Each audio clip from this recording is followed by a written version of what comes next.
Dr. Hovind taught science for 15 years. Then he got his PhD in education. He's always had a love for teaching. But one thing that he's discovered is that in many of the science textbooks across America today, there are some fallacies, some false information being presented. Why is this information in the science textbooks? What are they trying to prove? Hi, my name is Eric, and in this seminar called Lies in the Textbooks, you're going to find out some of those lies that are being presented and what you can do about it.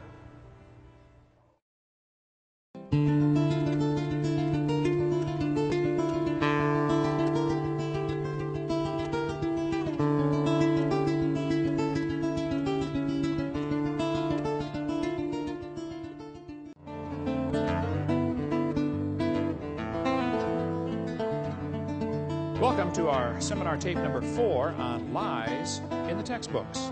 I taught high school science for 15 years, and now I travel and do seminars on creation, evolution, and dinosaurs. And I'm concerned that what kids are being taught in our classroom is simply not true. There are some lies in our textbooks.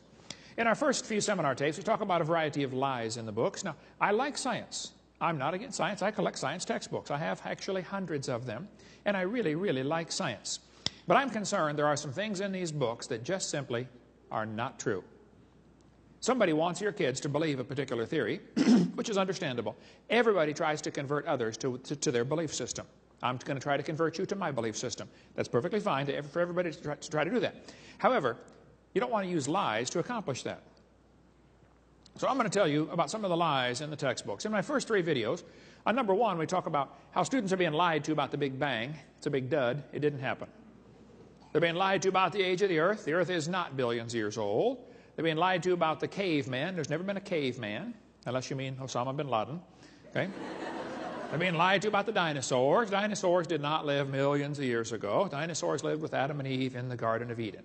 And on this tape, we're going to talk about at least 25 or 26, maybe even 30 if we get time, more lies that students have to face in their textbooks. And then on tape number 5, we're going to tell you what you can do about it and some of the dangers of this philosophy. More lies in the textbooks. Let me set the record straight right up front. I am not trying to get evolution out of the schools. I'm not trying to get creation into the schools. I just want the lies out of the textbooks. I think we'll find if we take the lies out of the books, there's nothing left to support the evolution theory. Okay, well that's their problem. If all you have to support your theory are things that have been proven wrong years ago, I think it's about time you get a new theory. Is there anybody here who thinks teachers or textbooks should be allowed to deliberately lie to students for any reason? Okay? Wisconsin has a law that requires textbooks to be accurate. So does Alabama. Textbooks shall be adequate and current. Texas says instructional material shall be factual. Florida has a law that says instructional material shall be accurate. California says textbooks shall be factually accurate. Minnesota says a teacher shall not deliberately suppress or distort subject matter. Yeah, sure, hey there, fella, you betcha. The problem is absolutely none of those states, including your state, enforce the law as it's written on the book. The books are simply not accurate. Here's a public school textbook from 1908. They told the kids in 1908, God created the heavens and the earth in 6 days, and all that was made was very good. Prayer is a duty, but it's vain to pray without a sincere desire of heart.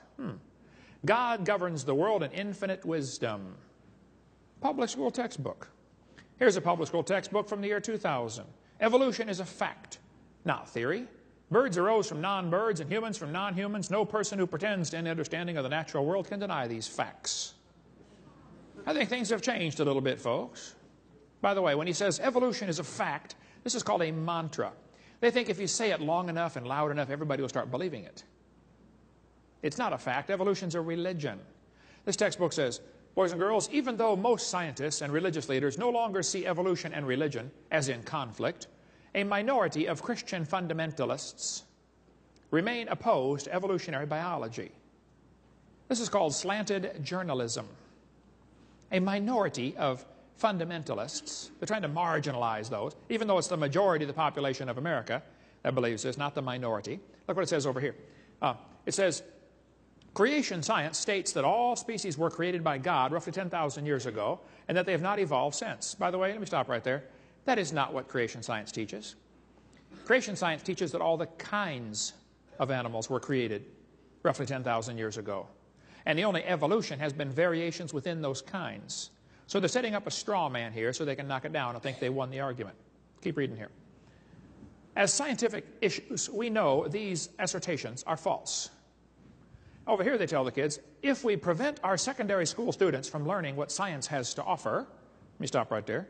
I'm not trying to prevent students from learning what science has to offer. I love science. I'm trying to prevent students from being lied to. But man, show us what does science have to offer? Things that we can observe and test and demonstrate. Evolution is not part of science. That's the problem. Watch this now. If we prevent our students from learning what science has to offer, we run the risk that they will not be able to compete effectively in college classrooms or in today's global economy. This is the evolutionist altar call. Right there. The world will be destroyed if we don't preach evolution. Oh, the sky is falling. We've got to get more evolution or we're all going to die. They somehow think that their religion is important in our schools, and it's not. This textbook has over 100 pages where evolution theory is presented to the kids. Not one mention of creation.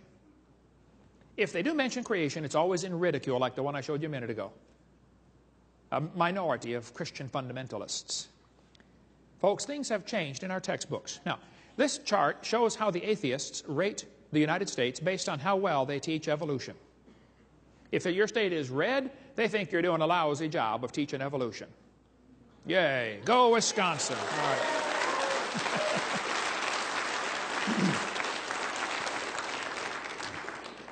The green states are doing a very good or excellent job of teaching evolution.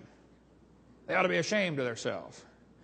Is there anybody that thinks teachers or textbooks should be allowed to use outdated or false information just to get students to believe a particular theory? No? Okay. Anybody here that thinks teachers that lie, deliberately lie, should be fired? Okay, fair enough. Now, anybody here that thinks textbooks with lies should be banned or the lies torn out? Sure. Okay, good. Just so we're all on the same page here. Now, it's always amazed me how two people can look at the same thing and come to opposite conclusions of what they are seeing. Two people can look at Grand Canyon. One of them believes in evolution. He looks at the canyon and says, wow, look what the Colorado River did for millions and millions of years. The Bible-believing Christian stands there, looks at the same canyon, and says, wow, look what the flood did in about 30 minutes. Now, how was that canyon formed anyway? This textbook says over millions of years, the Colorado River has carved the Grand Canyon from solid rock. Now just slow down a minute. Kids, it is a fact Grand Canyon exists. How many have been to Grand Canyon? I taught earth science, studied Grand Canyon avidly. I like Grand Canyon. Beautiful place. Big hole in the ground. Now there are two interpretations of how it got there. The evolutionists have an interpretation, and so do the creationists. The evolutionist is going to tell you that canyon formed slowly by a little bit of water and lots of time. Millions of years. The creationist is going to tell you, oh, the canyon formed quickly by lots of water and a little bit of time. The guys who believe in evolution are continually trying to erase the line between their interpretation and the fact column, and they want you to somehow think that what they interpret as evidence is now part of the fact. You got to really watch them on this. They're pretty slick. This textbook author does it just blatantly. He says, the Colorado River has cut through layer upon layer of rock over millions of years. Now just hold on a minute. I was in a debate one time and this atheist said, Hovind, you're so dumb. Don't you know it took millions of years to make Grand Canyon? I said, well, sir, I taught earth science for years. I really enjoy studying Grand Canyon. I said, did you know if you built a dam across Grand Canyon, that would take a lot of dirt, by the way, but if you did, a huge lake would fill in behind it. Did you know some of the water from Montana drains through the Grand Canyon? It's a huge drainage area. I said, sir, did you know that in between these two red lines is what we call the snow line? There's a ridge right there. The Grand Canyon enters at the far right over here. The elevation of the river at that point is 2,800 feet above sea level. The river flows downhill for 270 miles and comes out the other side. And in between, while the river's flowing down, the ground is rising up and then slowly coming back down.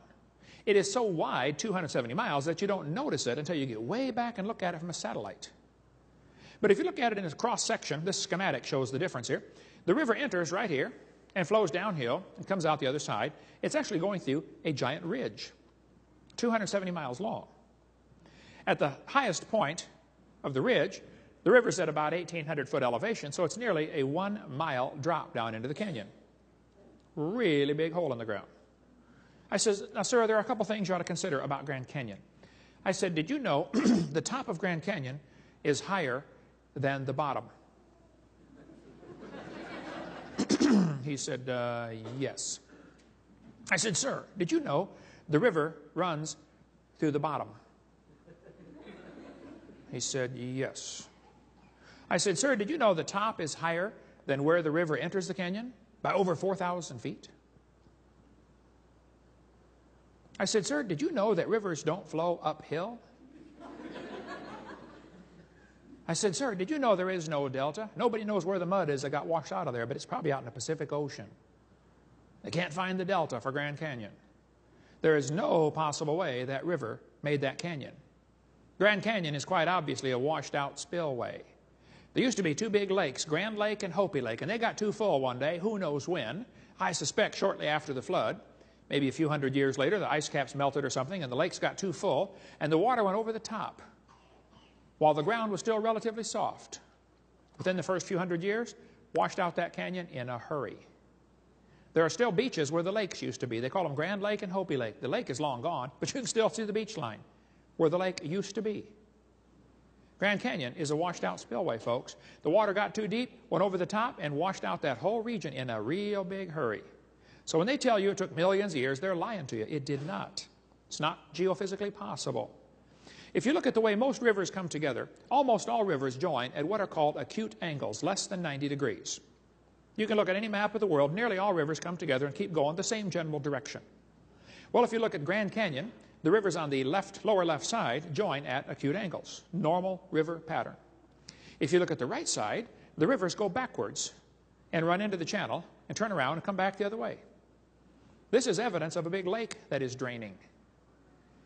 Any farmer that's ever built a dam to hold water to feed his cows or something, or water his cows, will tell you, once the water goes over the top of the dam, it can wash it out in a hurry. And it doesn't wash away the whole dam, it washes one slot, wherever the water finds the weakest point. So the water's running backwards off the dam to hit the lower channel, turn around, come back the other way. Grand Canyon was not formed by the Colorado River, folks.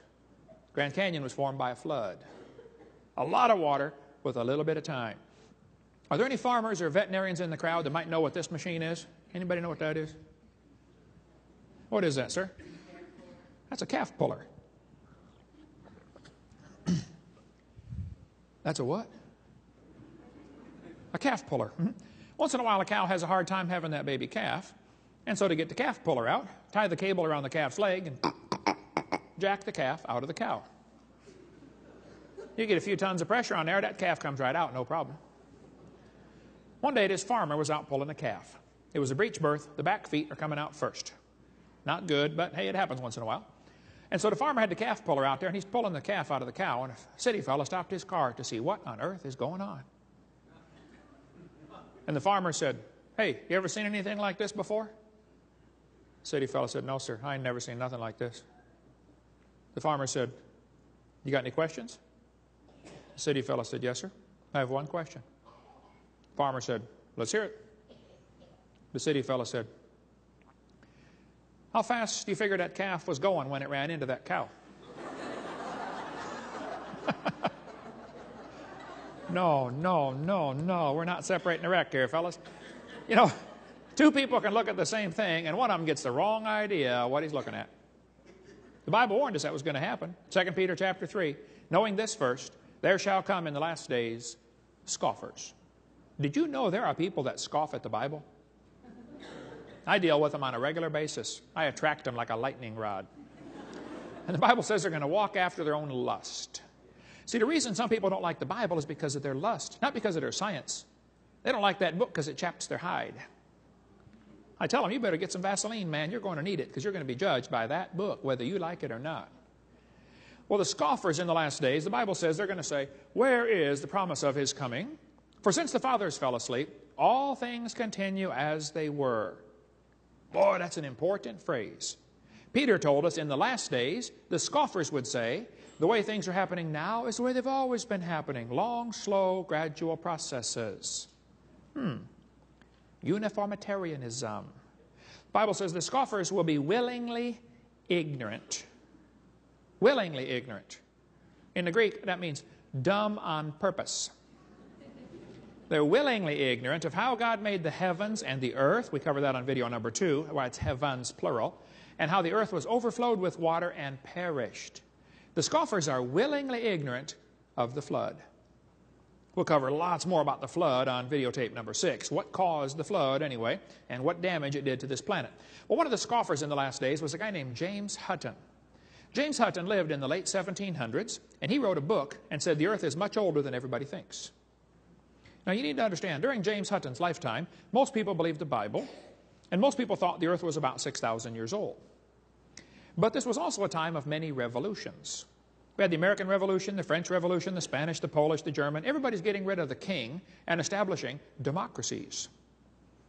Well, whether that's good or bad is another subject, but the fact is the Bible says to honor the king, and some people thought the Bible was an obstacle to their political objectives. And so they wanted to discredit the Bible. So back when everybody thought the earth was a few thousand years old, James Hutton came along and said it's millions of years old. He was one of the first guys in the Western world to come across this idea and say, oh wow, maybe the earth is real old. James Hutton developed an idea called uniformitarianism. The present is the key to the past. In other words, the way things are happening now is the way they've always been happening. Just like Peter prophesied these guys would come. Well, I think the Bible is the only perfect key to the past, but that's another story. The fact is, James Hutton's book that he wrote had a very strong influence on a young lawyer from Scotland. The lawyer's name was Charles Lyell. Charles Lyell, the lawyer, hated the Bible. Somebody calculated one time that if all the lawyers in the world were laid end to end around the equator, we would all be better off.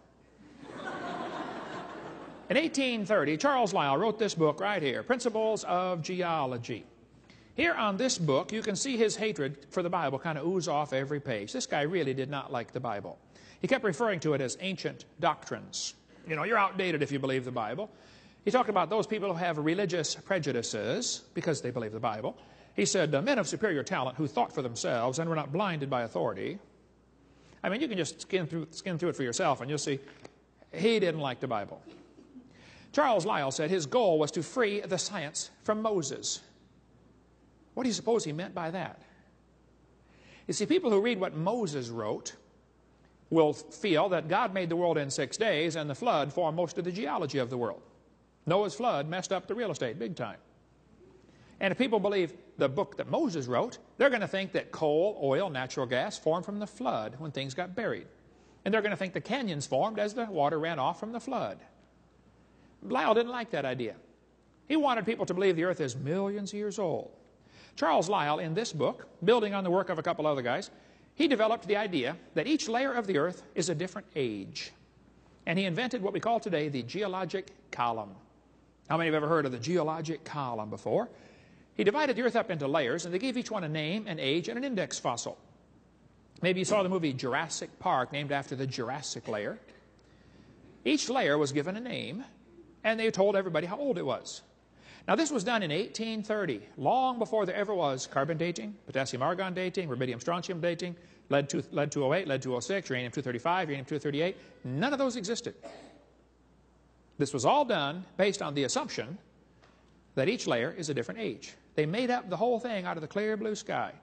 Now, it's a fact the earth has many layers of rock. No question. That's a fact, folks. How'd they get there? Well, there are two interpretations. The evolutionists will say the layers formed slowly over millions of years, and each one is a different age. The Bible-believing Christian says, oh no, these layers are all from the flood in the days of Noah. You can get a jar of dirt, shake it up, set it down. It'll settle into layers for you in a few minutes. But the guys, again, who believe in evolution are always trying to erase the line and make you think their interpretation is part of the fact column. The geologic column is actually the Bible for the evolutionist. It can only be found one place on planet Earth. The only place you will ever find the geologic column is in the textbooks. There is no geologic column. This guy admits it. He said if there were a column of sediments, unfortunately no such column exists. I had a professor I debated one time said, oh, Hovind, you're wrong. Now, there are 26 places on planet Earth where the geologic column exists. I said, no, I'm sorry, you're wrong. There are 26 places on planet Earth where the fossils are found in the order you would like them to be. But that doesn't prove the geologic column exists in any of those places. There is no geologic column. If there was in one place, it'd be 100 miles thick. And the obvious question would be, where's all this dirt coming from? One of the biggest lies kids face in the textbooks is about the geologic column. It's a joke. It's a hoax. It doesn't exist. But that really caused problems for the world in 1830 when it was taught. We'll get into that in a minute. Look, there's no question the Earth has layers. But if those layers are different ages, why are there no erosion marks between the layers? They all just fit tight to each other like pancakes. I mean, don't you think if that one layer sat there waiting for the next one to come on top, it'd rain once in a while in 10 million years? Just go home and get a jar of dirt and put some water in it and shake it up, folks. It'll settle out into layers for you in a few seconds. It's called hydrologic sorting. Many years ago, I was speaking in Union Center, South Dakota. Union Center is right there. It's not even on the map.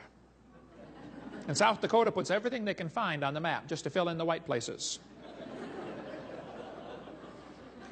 There were 40 people in the whole town. 38 of them came to church.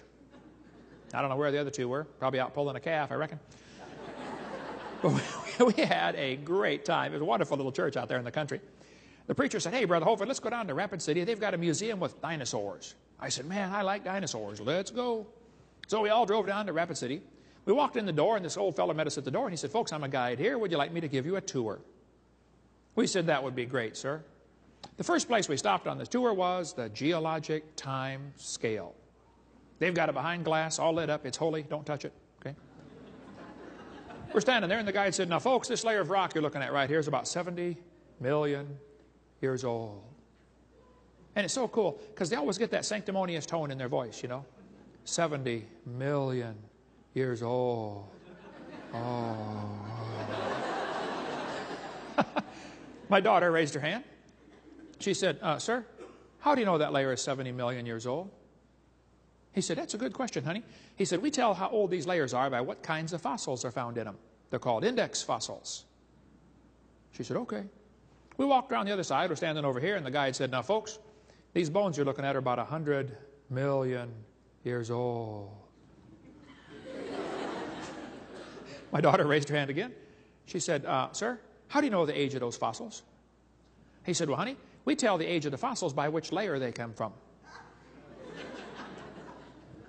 She said, sir, when we were standing over there, you told me you knew the age of the layers by the bones, and now you're telling me you know the age of the bones by the layers. She said, isn't that circular reasoning? I thought, wow, a chip off the old block. That guide had the strangest look on his face. It was almost as if he were thinking. He looked at my daughter. He looked at me. I wasn't about to help him.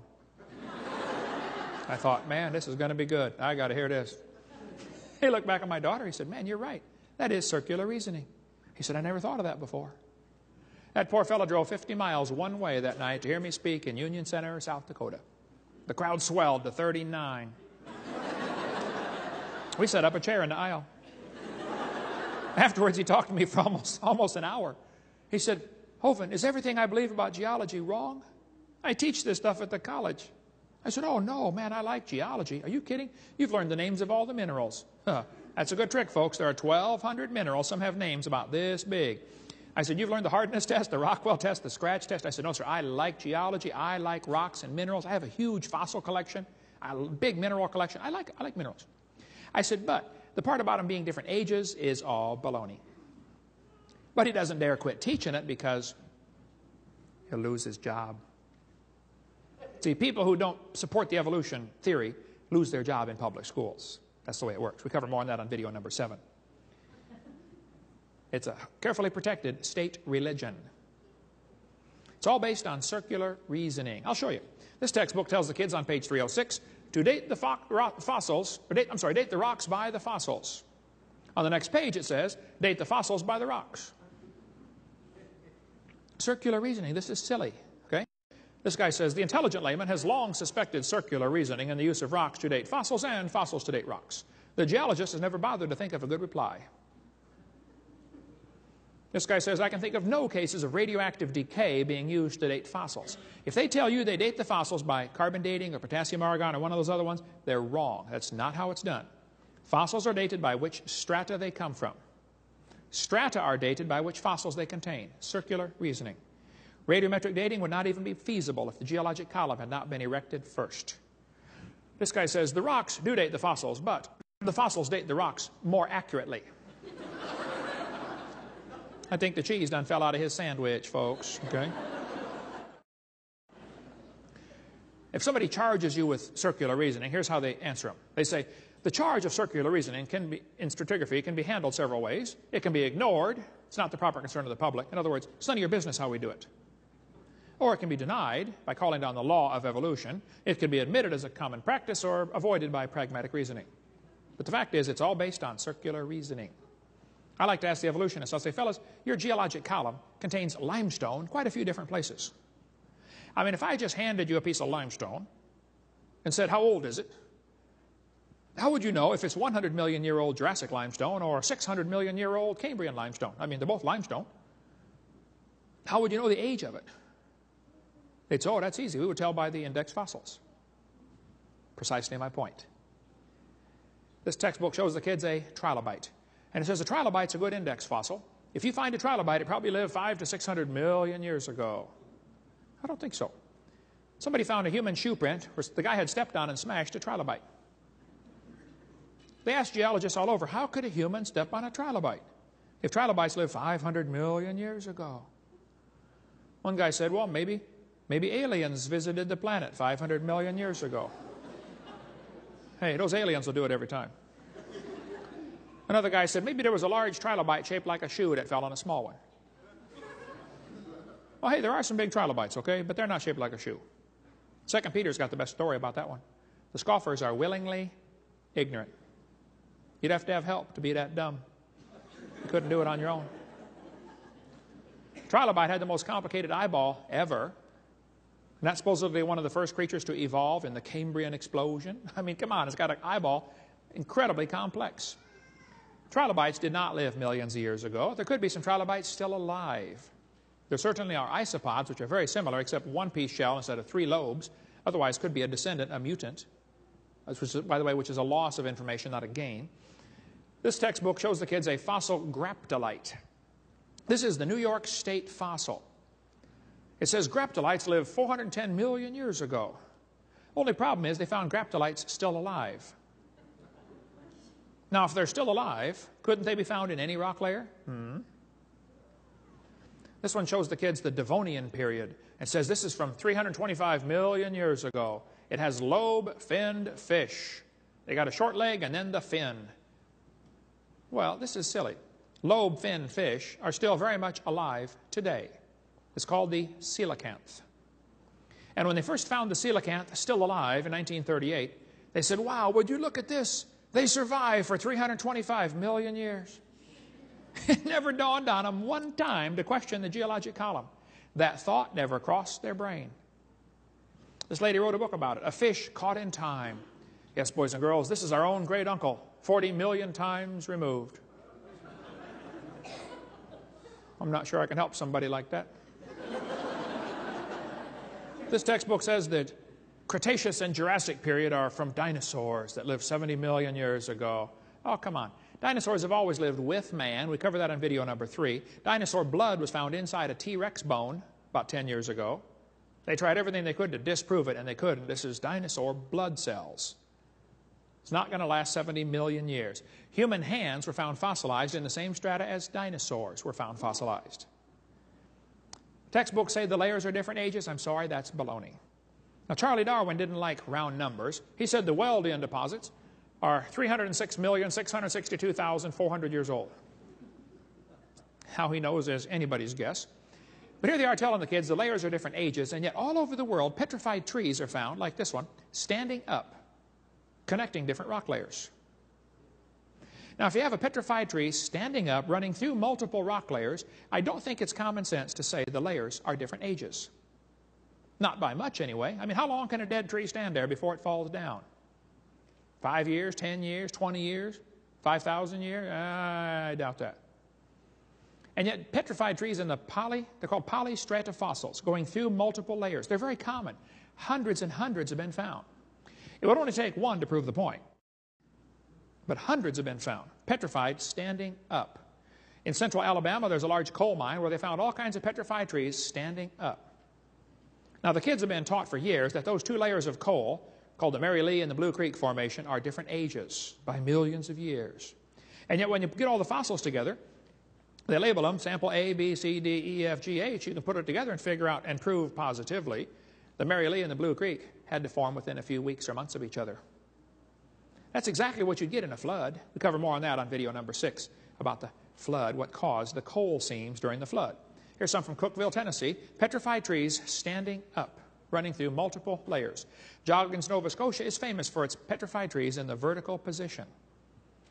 Most of these pictures are on our website, drdino.com. We've got a piece of petrified wood in our museum running through 12 different layers of slate. And they're going to tell you in school each layer of slate represents a different season. That's 12 years. I'm sorry, that's not true. That represents movement of the water and separation of the particles by density or something like that. We get into that in video 6. So don't let them tell you the layers are different ages. Sometimes trees are found petrified upside down, running through multiple rock layers. Now we really have a problem. I've thought about this one till my brain hurts. As far as I can figure this out, the evolutionist only has 2 ways to solve this. He can say the trees stood upright for millions of years while the layers slowly formed around them. I find that one hard to believe. Or he can say the trees grew through hundreds of feet of solid rock looking for sunlight. There's a 3rd way to solve this. Maybe those trees were buried in a big flood. How fast was that calf going? Might be 2 ways to look at this, you know. Yeah. When Mount St. Helens blew its top, it blew thousands of trees down into Spirit Lake. Over 20,000 trees have already sunk to the bottom and are stuck in the mud at the bottom of Spirit Lake. Many thousands of them are standing up in the vertical position. And those trees are going to petrify. They're already beginning to petrify. It does not take long for things to petrify. Here's a piece of petrified firewood. I've got a piece of petrified pallet in our museum from a pallet shop that cut pieces of wood. Some kid sent me a box of petrified acorns. He said, Brother Hovind, I tried an experiment. I put these acorns in a bucket of water and forgot about them. A year later, I thought maybe they might sprout, but now they're all petrified. Would you like some for your museum? I mean, they're solid rock. Here's a petrified dog inside a tree in Georgia. They cut the tree down for firewood and said, wait, don't cut that one up. There's a dog inside. Turned to stone. Here's a petrified cowboy boot with the cowboy's legs still in it. The boot was made in the 1950s. Here's a petrified fish giving birth. Petrified hat from New Zealand. Here's a petrified pickle in our museum. I'm not kidding. The guy sent it to me. He said, Brother Hovind, we found this old house in Montana. The roof was gone. House had been empty for at least 30 years. We went down the basement. There's a bunch of jars of pickles, a pantry. But the lid to one of the jars rusted off, and inside the pickle turned to stone. Would you like it for your museum? I said, well, yeah. A petrified pickle. The jar was made between 1930 and 1960. That's the year they made those jars. I don't know when the pickle got put in there, but sometime in there. Don't let them tell you it takes millions of years. There's petrified sacks of flour found in Eureka Springs, Arkansas, from a flour mill that flooded in the 1910s, I believe. So kids, when they tell you the layers are different ages, you're being lied to. That's not true. Don't believe that. 80 to 85% of Earth's surface does not even have 3 geologic periods appearing in correct consecutive order. This guy says it becomes an overall exercise of gargantuan special pleading and imagination for the evolutionary uniformitarian paradigm to maintain there ever were geologic periods. The geologic column is a hoax. One of the biggest lies ever passed off on humanity, but the vast majority of the world believes it, even though it doesn't exist. When they started teaching that in the 1830s, people began to change their worldview away from what the Bible teaches to this new view from Charlie Lyell, the lawyer from Scotland, that each layer was a different age. This teaching really had a strong influence on a young preacher from England. There was a fellow that just graduated from Bible college to be a preacher. His name was Charles Darwin. The only degree Darwin ever got was a theology degree. And today they call him a great scientist. All he got was a theology degree. which is not bad. I mean, but he's not a scientist. Charles Darwin set sail on board the Beagle. He's going to sail around the world and collect bugs for somebody back in England. And he decided to bring some books with him to read. He's going to be gone for 5 years. As he sailed around, he brought with his Bible, and he brought with that book by Charles Lyell, Principles of Geology. That book changed his life forever. Darwin later wrote to a friend and said, "Disbelief crept over me slowly. I felt no distress." He slowly lost his faith in the Bible. By the way, later when he died, his wife started the rumor that he repented on his deathbed. That rumor still circulates today, but apparently his wife made up the whole thing. Nobody knows for sure, but that's what the best research says. Darwin sailed around the world. He stopped off at these islands right there called the Galapagos Islands. There on those islands, Charlie noticed there were 14 different varieties of finches, a little bird about this big. But their beak shape was different. Now, Charlie didn't like birds too well. I mean, he raised pigeons, but he also liked worms. He was a strange guy. So he shot all kinds of birds, thinking, he would help the worms out, give them a better chance of survival. Because birds ate worms, and he thought that might be kind of hard on the worms, so he shot all the birds he could find. Well, he collected all these birds, and he noticed there were 14 varieties of finches. He studied them carefully and said, "You know what, folks? I think all these birds have a common ancestor." "I bet you're right, Charlie. It was a bird." And then Charlie said, "Maybe this proves that birds are related to bananas." He said, "Oh, he didn't say that." "Oh, he sure did. I got his book right here." Charlie Darwin said in his book on page 170, he said, "It's a truly wonderful fact that all animals and all plants throughout all time and space should be related to each other." Isn't he saying the birds and the bananas are related? He sure is. That's a lie. There's no proof any animal is related to a different kind of animal, other than maybe a common designer. Charlie noticed what is sometimes called microevolution. I don't like that word. I think it confuses kids. Okay, I'm going to use it, but you understand what I mean. Microevolution is actually just a variation, okay? Dogs produce a variety of dogs. Roses produce a variety of roses. Nobody argues about that. It's a fact, folks. It happens. The question is, does it go any farther than that? Does it go into what we call macroevolution, where he changed to a different kind? Walt Brown, in his book in the beginning, an excellent book, by the way, he says microevolution is horizontal. Macro would be vertical, changing to a different kind. Another way to illustrate it. Dogs probably had a common ancestor. Even the Great Dane and the Chihuahua probably had a common ancestor. I wouldn't question the fact that the dog, the wolf, and the coyote had a common ancestor. But every 5-year-old kid knows they're the same kind of animal. We had one try it earlier in the seminar. We had a dog, a wolf, a coyote, and a banana. We asked the 5-year-old, which one is not like the others? He got it right away. The banana. See, the Bible says they bring forth after their kind. National Geographic here has an article, From Wolf to Woof, how the dog evolved from a wolf. I don't argue with that. It probably did.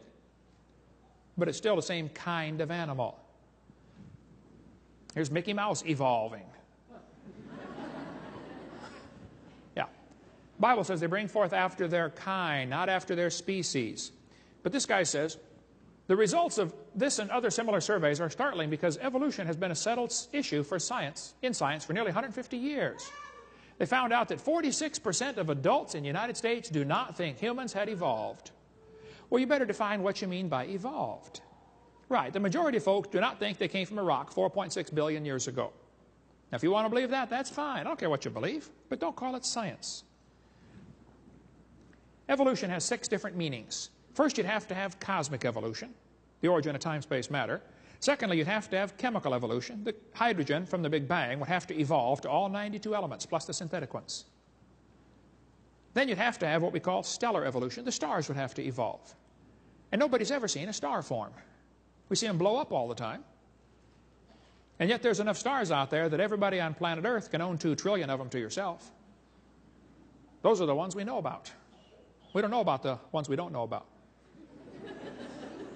Then we'd have to have what we call organic evolution, the origin of life. Nobody has a clue how life can get started from non-living material. We'll cover more on that in the next session, about the origin of life. Next, they have what's called macroevolution, changing from one kind of animal into another. Nobody's ever seen a dog produce a non-dog. And lastly, we have variations within the kind that some people call microevolution. Okay, this one happens, whatever you call it, it happens. The first 5 are purely religious. But the definition of the word evolution is really confused for the students on purpose, I believe. I think it takes a giant leap of faith and logic just to go from micro to macro. Sure takes a big leap to go to the other 4 stages. Macroevolution is a fantasy based on imagination. They believe it must have happened, but there is no evidence for it at all. Teachers, though, will give the students one definition of the word to get them to believe the theory, and then they slowly weed in the rest of it when they're not looking. They're going to say, evolution is descent with modification. That's deceitful. That's not really what they mean by evolution. This textbook says, evolution is change over time. First definition. Watch how they change the definition now. In other words, living things have changed over time. Wait a minute. What happened to the first 4 stages? You're going to skip all the way down to living things and just assume the first 4 happened? Then they say, evolution is a change in species over time. Now they jumped right down to what I believe in. I believe species can change over time. I think the changes are limited. Still the same kind, but somebody might call it a different species. It's still the same kind of animal. That's not really what they mean by evolution, folks. What they really mean is the whole theory comes as a package deal. Variations certainly happen, but they have limits. Haven't the farmers been trying to get bigger pigs for a long time? Do you think they'll ever get a pig as big as Texas? No, I bet there's a limit in there someplace, isn't there? I'm not sure if they reached it or not, but they're probably getting close to the limit of pig size. Roaches eventually become resistant to pesticides. That's a fact. Do you think they'll ever become resistant to a sledgehammer? No. I bet there's a limit. They always still produce the same kind of plant or animal, too. No new information is added. See, real evolution would mean an increase in genetic complexity, not just shuffling genes that already exist. When you have varieties of dogs produced, the gene pool is more limited for the variety. The Chihuahua is swimming in the shallow end of the gene pool. Somebody spent years crossbreeding dogs to develop a Chihuahua. All that time and money to make a dog that is 100% useless. Hey, how long would the Chihuahuas last in the real world? Turn them all loose back into the woods and watch what happens. They'd run up to the wolf. Yep, yep, yep, yep, yep, yep. Crunch. End of gene pool, right? Genetic information is lost, not added, when you get your variety. Real evolution would be an increase in genetic complexity, not just shifting of gene frequency. Now, I grew up in Illinois, corn country. Did you know there are so many kinds of corn down there, they have to number them? You're driving down the highway and you'll see a sign, you know, BX65. Don't mix it up with XL29. Something will explode. But I'll tell you what, folks, you can crossbreed corn from now to the cows come home, and you're always going to get corn. You're never going to get a hamster or a tomato or a whale to grow on your corn stalk, okay? That ain't going to happen. There's a varieties of dogs in the world, a whole bunch of them. And I bet they had a common ancestor, dog. This Irish textbook calls it divergent evolution. Saying the terrier and the poodle had a common ancestor? Oh, come on, don't give it a fancy name. It's still a dog. Don't call it divergent evolution. It's a variety of dog. This Mexican textbook says the horse and the zebra had a common ancestor. I agree. Looked like a horse. 4-wheel drive, genuine leather upholstery, all the standard equipment, folks. I mean, a horse, right? And every kid knows they're the same kind of animal. They've got little bitty horses available today. We had the world's smallest horse come visit us at Dinosaur Adventureland. Talk about useless. Can't ride it. It won't bark. No, my granddaughter rode it. She thought it was cool, I think. I don't know if she thought anything. You know, horses, zebras, and asses can all be crossbred. There's some folks in California that wrote me a letter and said, Brother Hovind, we crossbreed all sorts of these animals and get some really strange crossbreeds. We get Zorses, Zonkies, Zionis, and Zedonks, and Shebras. There's a herd of zebroids running around. See, the Bible says if they can bring forth, they're the same kind. A horse and a zebra can bring forth. A horse and a hamster cannot. They're a different kind, okay? And most cases, the kinds are real recognizable to anybody with average intelligence.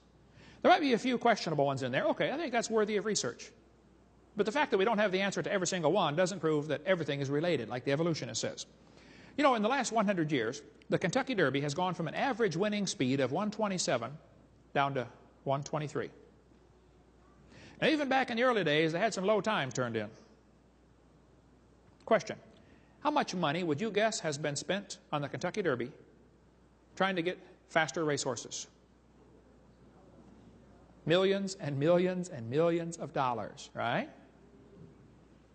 Now, I don't know if they reached the absolute limit of horse speed or not. I suspect they're getting pretty close. I mean, if you really want to win the Kentucky Derby, why don't you breed wings on your horse and fly around the track in 12 seconds? My whole point is, sure, variations happen, but they're limited. The evolutionist does not want to admit there are any limits, and that's where the problem comes in. There's a variety of cows in the world, and they might have had a common ancestor. A cow. There's a book you can order chickens from. What kind of chickens do you want to get, kids? Do you want to get red rocks, cinnamon queens, white rocks, cherry eggers, brown leghorns? There's a lot of different kinds of chickens you can get. But look what the book says. The jungle fowl are the original bird from which all varieties and strains of domesticated chickens are derived. Hey, did you know all the chickens had a common ancestor? Guess what it was? A chicken. Exactly correct. There are 8 varieties of bears in the world, and they might have had a common ancestor. I wouldn't argue with that. But it was a bear. Did you know that broccoli, Brussels sprouts, cauliflower, and cabbage all came from a common ancestor? It was a plant. Bible says they bring forth after their kind. Here's what happened, though. James Hutton wrote a book, and people began to doubt the earth was 6,000 years old. Then along came Charlie Lyell, and he wrote a book, and people began to doubt the flood formed the layers. Then along came Charlie Darwin, and people began to doubt the Creator. And by the mid-1800s, the world was in kind of a problem because they didn't think God did it, but they didn't know how it got here. So they looked around and said, wow, if God didn't make this place, who's in charge? It must be us. That led to the rise of humanism, communism, Marxism, Nazism, socialism. It all ties together. We cover all that on video 5. But those same 3 false teachings are still in your textbooks today. They're teaching kids the earth is millions of years old. We got here by uniformitarian processes, and godless evolution is how it happened. Paul said, Timothy, you be careful about science that is falsely so called. Evolution is not science. Evolution's a religion. Hitler said, let me control the textbooks and I'll control the state. Professor Wilson from Harvard University said, as were many persons from Alabama, I was a born-again Christian. When I was 15, I entered the Southern Baptist Church with great fervor and interest in the fundamentalist religion. I left at 17 when I got to the University of Alabama and heard about evolution theory. First year in college, destroyed his faith. I suspect that might be what happened to Tom Hanks. I read an article where he was 16 years old. He wrote about how much he loved the Lord, wanted to serve Him with his life. What happened, Tom? I've been praying for Tom a lot. I'm going to try to get him saved. I'm sending him some of my videotapes here soon. I don't know why I'm burdened for him, but I just am. Many people go off to college and lose their faith. Scott wrote me a letter from Iowa. Said, Brother Hovind, until I went to college, my faith in God was sound. My college history class helped to destroy that faith. I started to doubt the Bible and God's Word. Even started to doubt Jesus was truly God's Son and that He died and rose for my sins. My best friend showed me your tapes, and I was in awe of what I saw. Everything I thought I knew about life was changed. Yay, rescued one. But there are millions more that need rescued. There are kids doing homework right now tonight while we're sitting here, and that homework is destroying their faith. 75% of kids from Christian homes who go to public schools are going to lose their faith after 1 year of college. What's in these books anyway? What are they teaching our kids? They tell them they've got evidence for evolution. Here's the evidence they give them. Evidence from fossils. Oh, come on. Anybody with half a brain knows no fossil counts as evidence for evolution. None. You bring some bones into the courtroom. Your Honor, see these bones right here? These are the ancestors of everybody today. Any freshman law student could say, Your Honor, he doesn't know those bones had any kids that lived. And why would you think a bone you found in the dirt can do something animals today cannot do? You know, produce something other than their kind? Fossils simply don't count, folks. No fossils count as evidence for evolution. They say, we've got evidence from structure, molecular biology, development. They say, the process of evolution is by natural selection. There's no scientific evidence to support evolution except things that have been proven wrong years ago. And we're going to cover some of those here tonight. Now, if real evidence exists for that theory, then please show me. I'm not against scientific evidence. I am against lying to the kids. And everything they use to teach that theory to your kids has been proven to be a lie. Evolution is based on two faulty assumptions. Number one, they say mutations make something new. That's never been observed.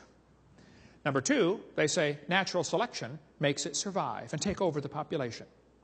Now think about this carefully. If an animal evolves a little better than the rest, what must happen to the rest of them in order for this process to work? They all have to die, or else the good genes get blended back into the population. Evolution is a religion of death, not life. The question is very simple. Did man bring death into the world like the Bible says, or did death bring man into the world like evolution says? They are polar opposite, and one of them is wrong. This textbook says mutations are the original source of variation in populations, shown by the many varieties of roses available. I agree, probably all the roses are mutants from the original rose. I agree with that. That's not evolution. That's a variety of rose. Mutations do not produce any kind of evolution. And anybody that studies biology knows that. Pierre Gross believes in evolution, but he says it doesn't work, folks. It doesn't happen. Here's a five-legged bull. That is a mutation. Notice he did not get any new information.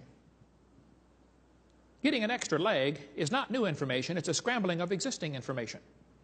Doesn't the bull already have legs? So it just made one in the wrong place, that's all. Here's a short-legged sheep. That's a mutant. No new information is added, though. That's a loss of information. And he's the first one the wolf is going to catch. Go, boys, go. Here comes the wolf. Oh, Herman didn't make it. There's a two-headed turtle. That's a mutant. It's not ninja, but he's mutant. Okay. Now he's going to freeze first winter because nobody makes a double-neck turtleneck sweater. I've never seen one. See, a mutation is scrambling existing information. It's not new information. If you can scramble up the letters to the word Christmas, you can get all sorts of different words. But you're never going to get Xerox, zebra, or queen out of Christmas. The letters aren't available. And scrambling existing gene code will not give you new information. This textbook shows the kids a four-wing fly. Look what it says here now. Normal fruit flies have 2 wings. This mutant has 4. This rare mutation, like most mutations, is harmful. Watch this carefully. It says beneficial mutations are the raw material for natural selection. Excuse me, teacher. Why don't they give an example of a beneficial mutation? Why did they show us a bad one and tell us about the good ones? You see, beneficial mutations are pure imagination. They don't exist in reality. You have to imagine that they happen. Oh, wow, there must have been a bunch of them, too. Oh. Nobody ever shows one. One professor said, I know a beneficial mutation. I said, what is that, sir? He said, people in Africa that get sickle cell anemia are less likely to get malaria. I said, sir, that is brilliant, you know. That's like saying if you cut off your legs, you can't get athlete's foot. And by the way, that's the one they always bring out because that's the only one they've got. Guarantee, you get into discussion on evolution, ask somebody for a beneficial mutation. I guarantee they'll bring that one up right there. That's all they've got. And that's not beneficial. Neither sickle cell nor malaria is beneficial. They say evolution and natural selection go together. Oh, yeah. This one says natural selection causes evolution. No, it does not. Natural selection selects. If I said I'm going to select everybody in the room over 12 feet tall to survive, everybody else dies. I don't have anybody to select from, do I? No. Natural selection doesn't create. If I wanted to create a race of people over 12 feet tall, so I kept killing everybody under 12 feet tall, how long would it take to get a race of people 12 feet tall? It's never going to do it. Hello. Now, the average population today probably ranges from, say, 5 feet to 6'6" or something. I probably could create a population of people that are all 6'6", or maybe even 7 foot, you know, by continually killing everybody under a certain point. Sure, you could do that. But you're selecting part of the gene code that already exists. You're not creating anything new. Natural selection is a conservative process. The creationist thought of it first. And it selects, it doesn't create. This guy says, natural selection may have a stabilizing effect, but it does not promote speciation. It is not a creative force. Don't let them tell you it is. Natural selection is selection, not creation. Why they don't see this, I don't know. This textbook says, finches with larger and stronger beaks were better able to open the tough pods, and so they survived. Evolution by natural selection had occurred in just 1 year. That is pure propaganda. It's still a bird, and it reverted right back to the same national average after the famine or the dry spell went by. Part of the population already had the genes for tougher beaks. Natural selection does not lead to evolution. This is a lie. Natural selection selects. I'll show you. If you worked in a factory that made cars, and your job was quality control, every car that goes by, your job is to, see if it runs. Slam the door, kick the tires, whatever you do to check it. See if it works. If you caught every single mistake, they don't, by the way, but if you did, how long would it take that process to change the car to an airplane? You see, Brother Hovind, you don't understand. Quality control doesn't change it. Oh, I do understand. Natural selection is like quality control. It doesn't create a thing. It makes sure you have a good species, but it won't change it to something else. They tell the kids in school the peppered moth is evidence for evolution. Yes, boys and girls, they counted the moths on the trees. Must have been a government project. And said it was 95% light color and 5% black. Then they tell the kids that the trees turned black from coal-burning factories, and it was only 5% light and 95% black around the factories. The problem is the whole story is a lie. Didn't happen. After 40 years of watching, they found 2 moths on the trees. 2. In 40 years. So they glued dead moths to the tree to take that picture for your kid's textbook. Those are dead moths glued on a tree trunk. It's a lie. The story's a phony. But they still teach it. That's all they've got. I think that page ought to be torn out of the book. They tell the kids in the Tulsa Zoo, yes, this is proof for evolution right here. Proven wrong years ago. There's a good website, Icons of Evolution, or the book Icons of Evolution has a whole lot on it. Peppered moth. See, they talk about survival of the fittest. Well, survival of the fittest does not explain arrival of the fittest. And survival of the fittest, I think, is what's called a tautology, a sentence that means nothing. If you say, Professor, why did it survive? Oh, because it's the fittest, survival of the fittest. Well, how do you know it's the fittest? Because it survived. How else can you tell? Look, folks, if a whale goes through a school of fish and eats 80% of them, it's not survival of the fittest. It's called survival of the luckiest. That's what really happens out there.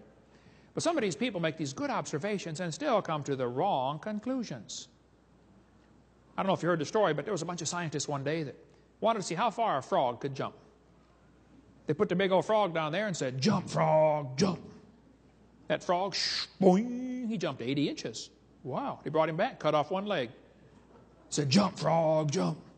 He only went 70. They brought him back, cut off another leg. Said, jump, frog. He went 60. They brought him back, cut off another leg.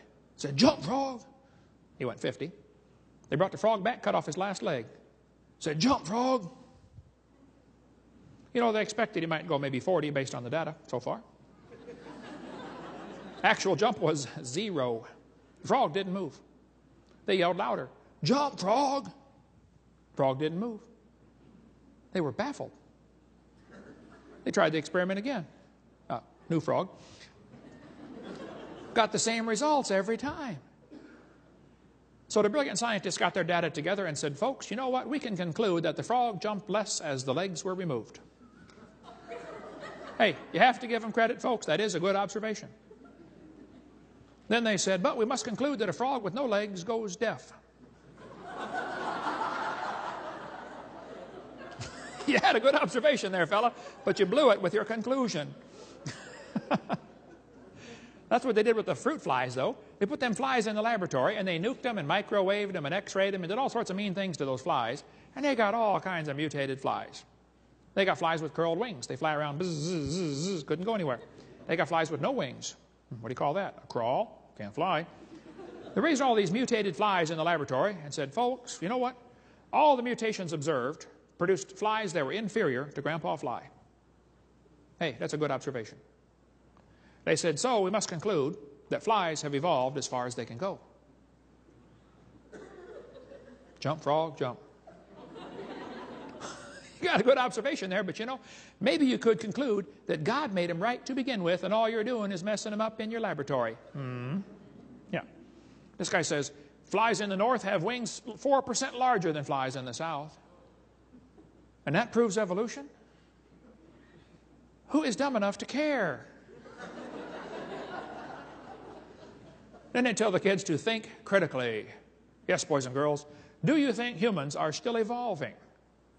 What kind of question is that? That's one of those questions like, have you stopped beating your wife yet? Wow, now let me think. If I say yes, I'm admitting I did. If I say no, I'm still doing it. Hey, did you know it is possible for a question to already have a built-in assumption? Doesn't their question assume that evolution happened? I would say, teacher, this question is poorly written. It assumes evolution has happened when it has not. It's like asking the question, you know, why are elephants orange?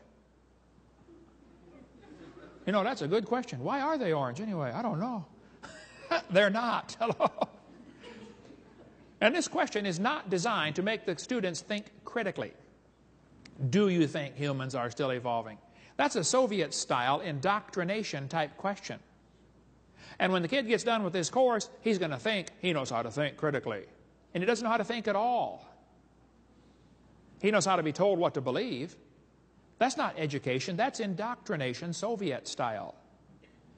They tell the kids, we've got evidence from structure. This is called the homology argument. Yes, boys and girls, did you know you got 2 bones in your wrist, radius and ulna? And did you know the whale has 2 bones in his flipper? And look at this. They're called radius and ulna. Right there. See? That proves we're related. That's what they tell them. Look at this. These homologous structures provide evidence that these animals evolved from a common ancestor. Think critically. A seal's flipper and human arm have different functions. What evidence might help show that both structures evolved from a forelimb of a common ancestor? They show the kids the similar structures. This is in every biology book I've seen. This is one of the evidences for evolution. They call it comparative anatomy. It says comparative anatomy provides further evidence of evolution. The commonalities suggest that these and other vertebrate animals are all related. They probably evolved from a common ancestor. This is a lie. They probably have a common designer. You know, maybe the same guy designed them all. But every textbook around the world, I've got books from Latvia and Mexico and Russia, they're all teaching the same thing, folks. And it's silly. By the way, those bones develop from different genes on the chromosomes of these different animals. They're not homologous. Similar design might prove the same designer made them. Did you know the lug nuts from a Pontiac will fit on a Chevy? You can go outside and try it. It'll work. That proves they both evolved from a Honda 14 million years ago. Now look, it's a fact. It's a good observation when they say many animals have a similar forelimb structure. That is a good observation. I agree. Then they say they must have had a common ancestor. Oh, I disagree. This helps prove we all came from a rock. Oh, jump, frog, jump. Then they say we've got evidence from development. This one makes me angry, so I'm going to stay calm. We're going to do this in just a few more minutes, and then we're going to quit. Take a break. This book says the similarity between early stages in development helped convince Darwin that all forms of life shared common ancestors. Darwin considered this by far the strongest piece of facts in favor of his theory. Haeckel called it the biogenetic law. A guy named Ernst Haeckel made up the idea that all the embryos of different animals develop through the same stages: fish, amphibian, reptile, mammal. He called it the biogenetic law. This textbook says the presence of fish-like structures in the embryos of different species shows that these animals have evolved from fish and share the basic pattern of fish development. Does the human embryo have gills like a fish? That's what the textbook says. This is a lie. Those are not gills. Those little folds of skin develop into bones in the ear and glands in the throat. They never have anything to do with breathing. I've seen people that have 5 or 6 chins and they can't breathe through any of them but the top one. Ernst Haeckel, the German professor from Jena University, made up this entire dumb idea in 1869. Darwin's book came out in 1859. The next year it was translated to German. Haeckel read the book and said, wow, what a great theory. If only we had some evidence.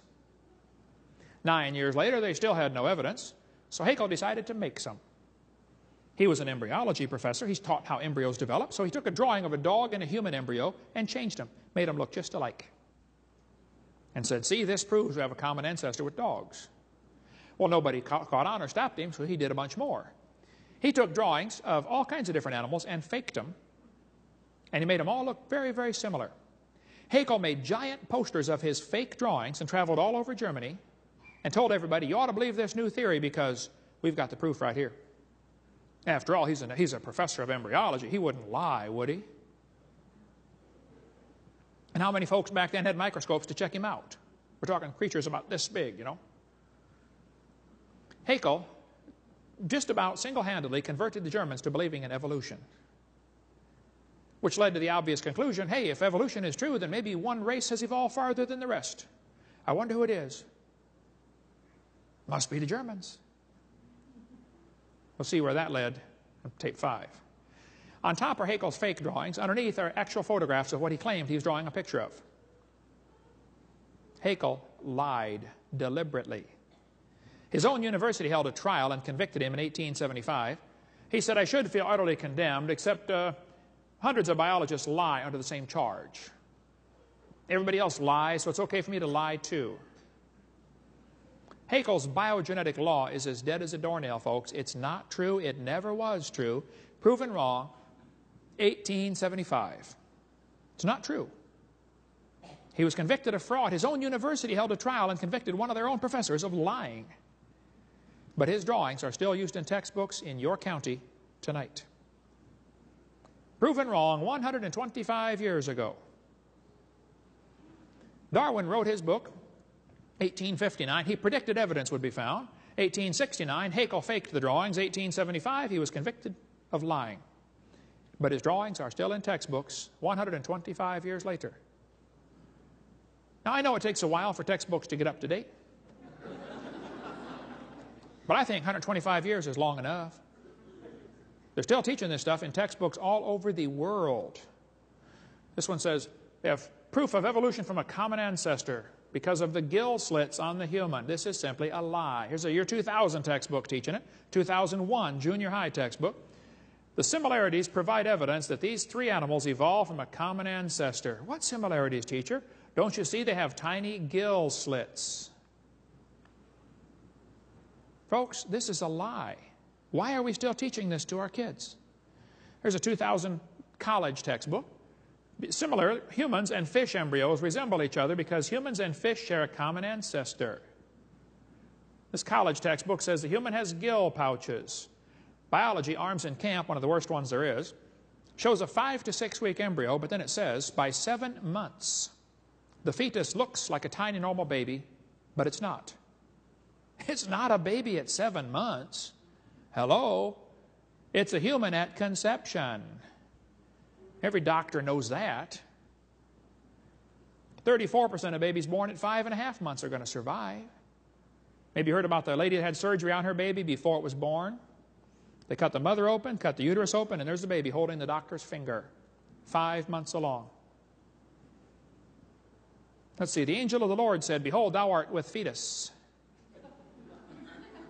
No, I believe he said you are with child, didn't he? Hey, did you know it's a child before it's born? God knows that. Get more on the embryology lie on the book Icons of Evolution. Why do they keep this in the textbooks? That's the only way to justify abortion. They want you to think it's just a fish or an amphibian. You're not killing a child, you're killing a fish. That's why it's in the books, folks. Somebody wants to reduce the population of our planet. His name is Satan.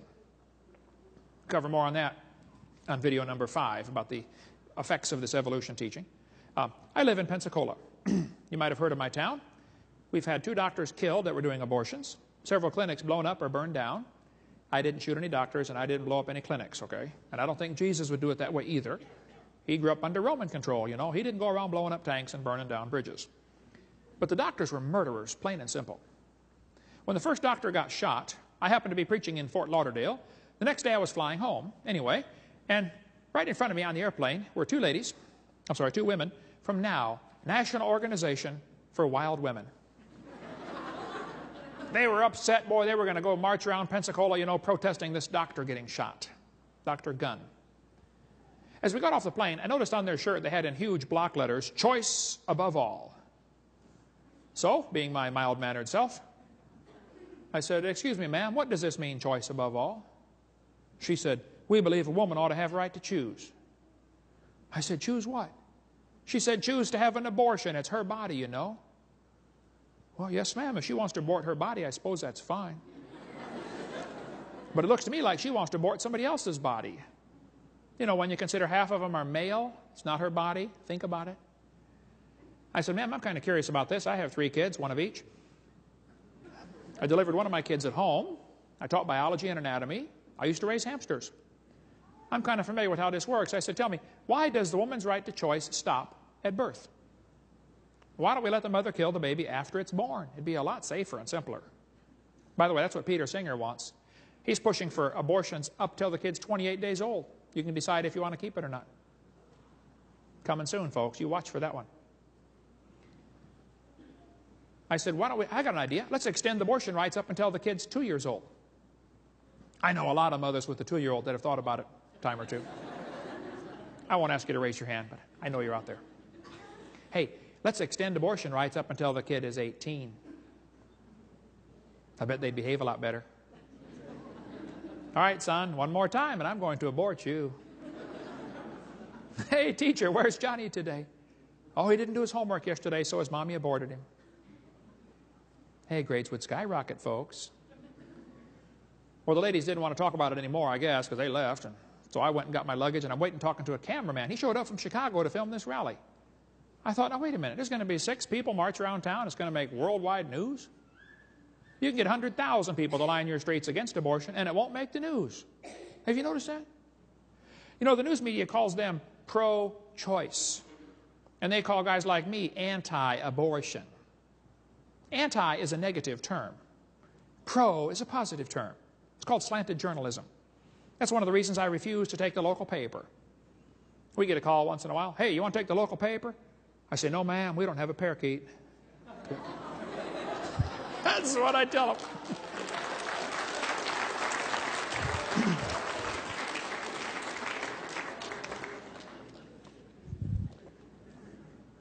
The news media always slants it to the liberal cause. Probably because they're just about all getting owned by a few people now, the Gannett Press and these guys. But when the kids got shot in Colorado, right away they jumped on the gun control issue. Did you notice that? Look, if kids keep getting shot in our schools, maybe there are some other issues to discuss. Like, should we have public schools? Or should we teach them evolution? That's what caused the shooting at Columbine. The boys made a tape before the shooting. They said, "He doesn't deserve the jaw evolution gave him. Look for his jaw. It won't be on his body." They did the shooting on Hitler's birthday on purpose. They shot Isaiah because he was black. Eric's T-shirt said "natural selection." We cover more on that on video number 5. And then Rosie got on her program. Rosie O'Donnell said, "See, we need more gun control." Rosie, they broke 18 gun laws going into that school. 2 more gun laws would not have stopped them. I like what that guy put on his tire cover on his van. He said, "Blaming guns for Columbine is like blaming spoons for Rosie O'Donnell being fat." It's not the spoon's fault.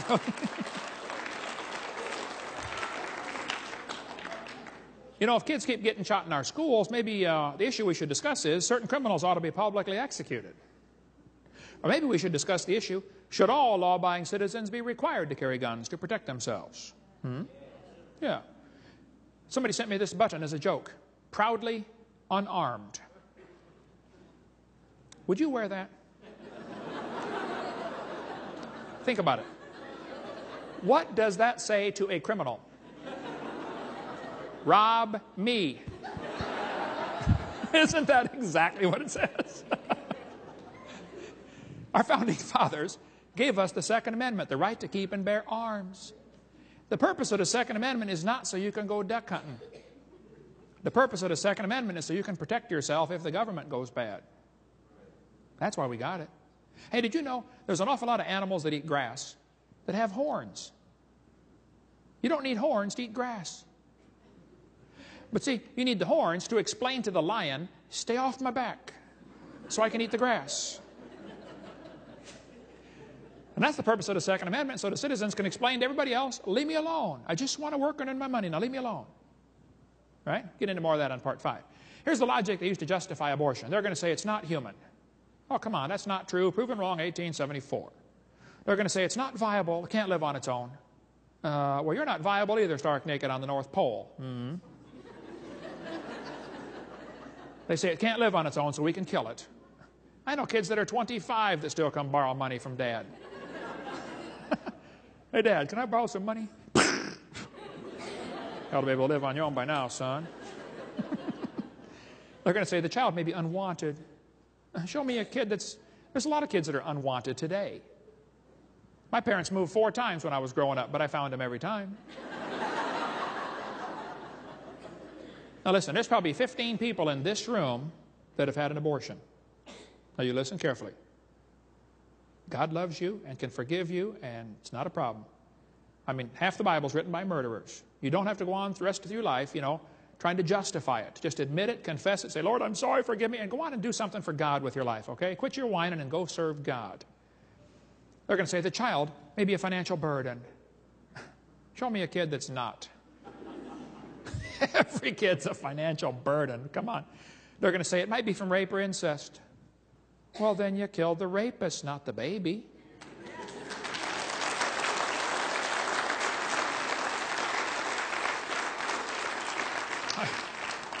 I mentioned this in a seminar one time, and this medical doctor was there, and during question and answer, he said, Dr. Hovind, suppose a woman is raped and gets pregnant. Are you saying she should be required to carry that baby? I said, well, sir, that's a tough scenario, but let's suppose it happens. Let me ask you a question. Suppose she gets raped, she gets pregnant, she has the baby. 5 years later, she's holding her 5-year-old, and her mind flashes back to the horrible experience, and she kills the baby. Is it murder? He said, yeah. I said, okay. Suppose she would have killed it 5 months after it was born. Would that have been murder? He said, yeah. I said, suppose she would have killed it 5 minutes after it was born. Would that have been murder? He got kind of quiet. He could see where I was going. I said, let me help you, sir. Yes. I said, now, suppose she would have killed it 5 minutes before it was born. Folks, rape's horrible. So is murder. Let's start killing rapists and put an end to this thing, okay? Yeah. Hey, is it illegal in Wisconsin to shoot deer at night with spotlights? It is, isn't it?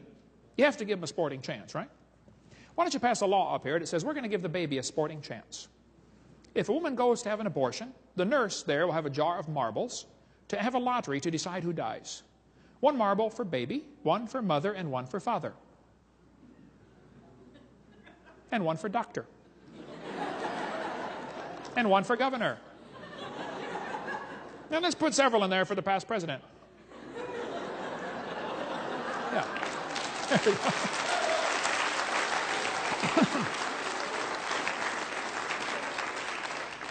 Question. If he's not alive, why is he growing? If he's not a human being, what kind of being is he anyway?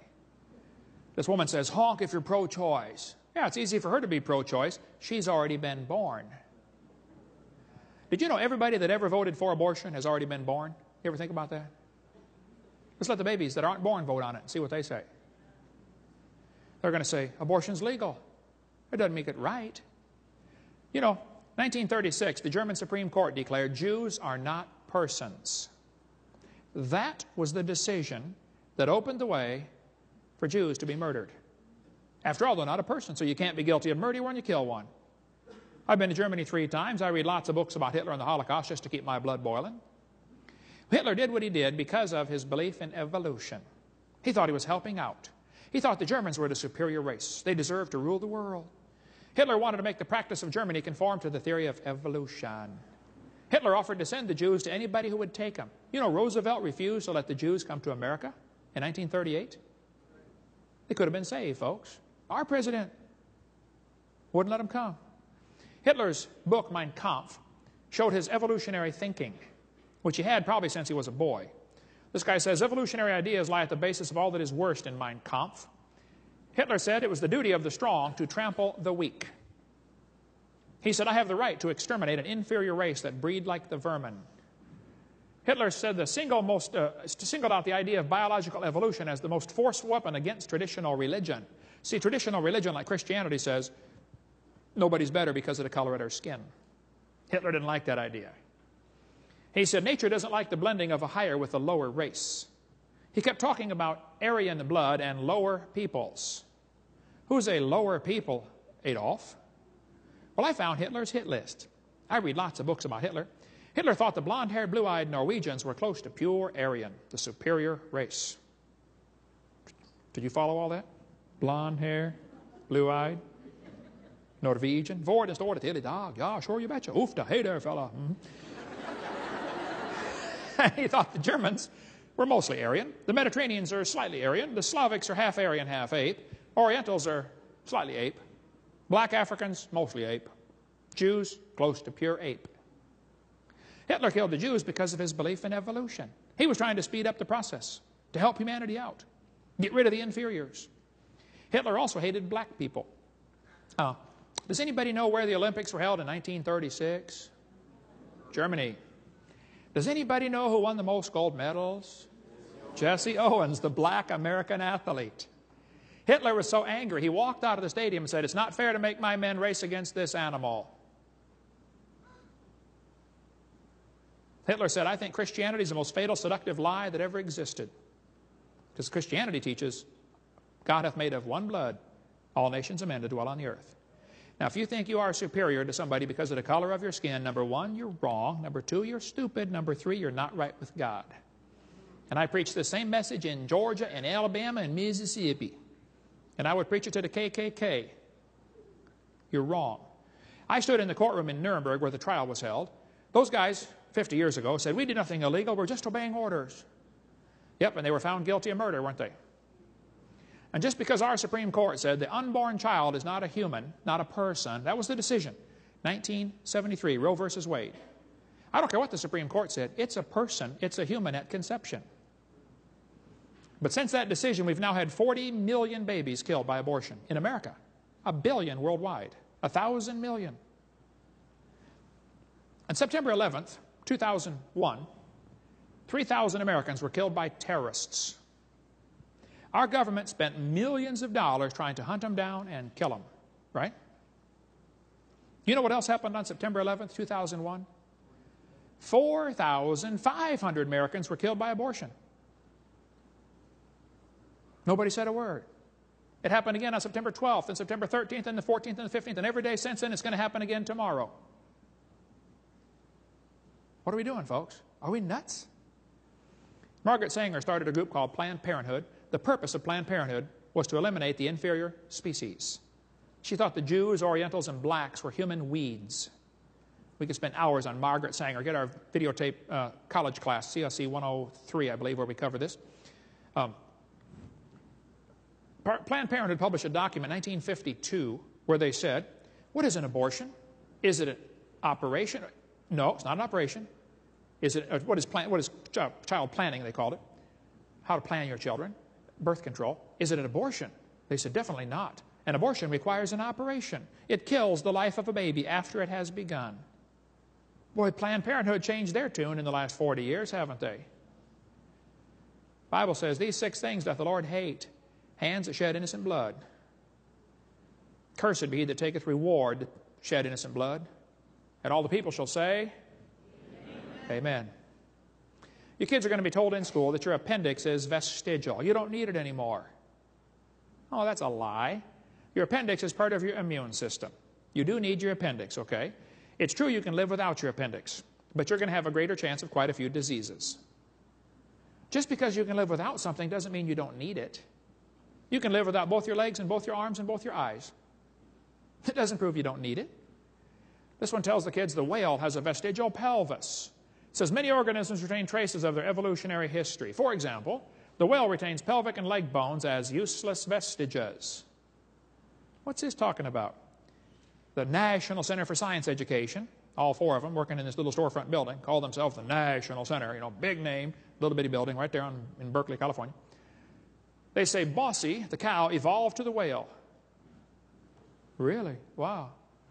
I debated Jeannie Scott on the radio for 30 minutes. I got to speak for 3 of the 30 minutes. I'll be glad to debate her again anytime. She won't do it anymore. But Andrew Carnegie started this group that she's the president of purposely to keep evolution out of schools. That's why they exist. But the cow did not evolve to the whale. This textbook says the whale has a pelvis that has no purpose. They have hind limb bones that have no function. Holt Biology, 2001. Just imagine whales walking around. It's true. What are they talking about? They're talking about those little tiny bones right there. Just imagine the whale walking around. You know, I tried, and I can't imagine. It says the whale's pelvis has no function. Whale's pelvis is evidence of its having a four-legged land-dwelling mammal as an ancestor. Oh, come on, this is a lie. Those little bones are part of the whale's reproductive system. Whales are pretty big, you know.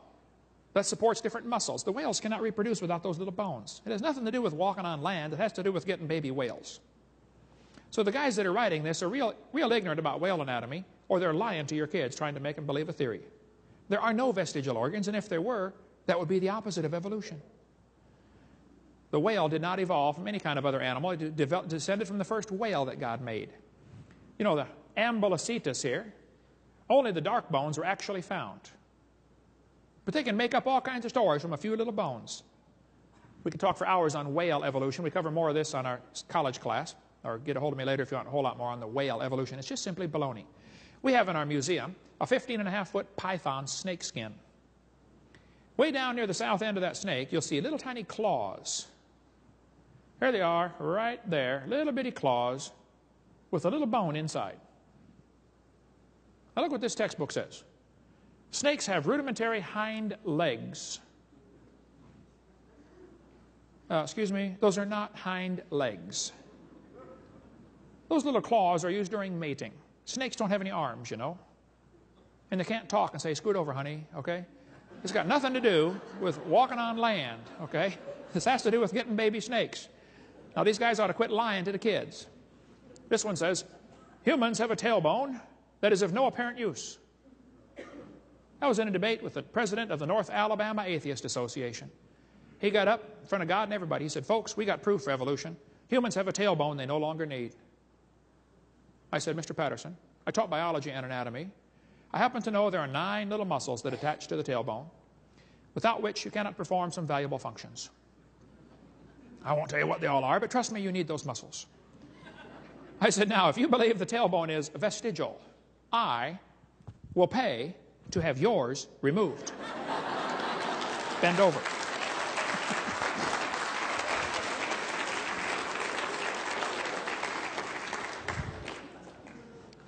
This textbook says the coccyx, the tailbone, is a small bone at the end of the human vertebral column. It has no present function, and is thought to be the remainder of bones that once occupied the long tail of a tree-living ancestor.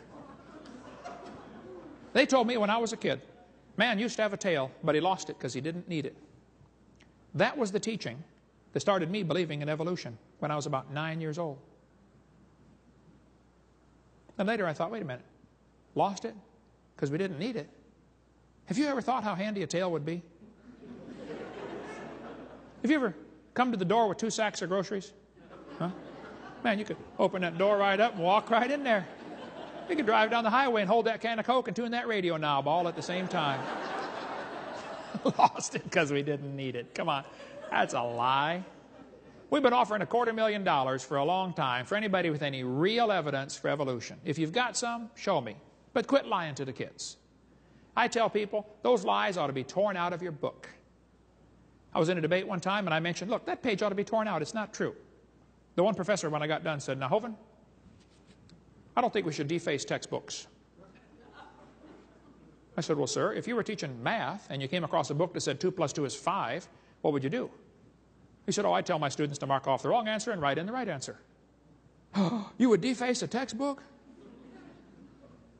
I said, now, sir, if you came across a biology book, and you do teach biology, and the book said the embryo has gill slits, you know it's not true, and it says the tailbone's vestigial, you know that's not true, and the whale's got a vestigial pelvis, you know that's not true, what are you going to tell your students? He said, well, nothing. I said, you're not going to warn them it's not true? You're not going to tell them to tear the page out, or you just mark it out? Oh, no. I said, then you, sir, are a hypocrite. And you got no business using tax dollars to spread these lies in our textbooks to these next generation of kids. You ought to get an honest job picking peaches or changing tires and quit lying to the kids. My humble, unbiased opinion. Everything used to support evolution theory has been proven wrong. I'm sick of paying for the kids to get lied to. Get those lies out of your books. We'll take a quick break, cover some more lies in the textbooks in the next session, and tell you what you can do about it. Thank you so much.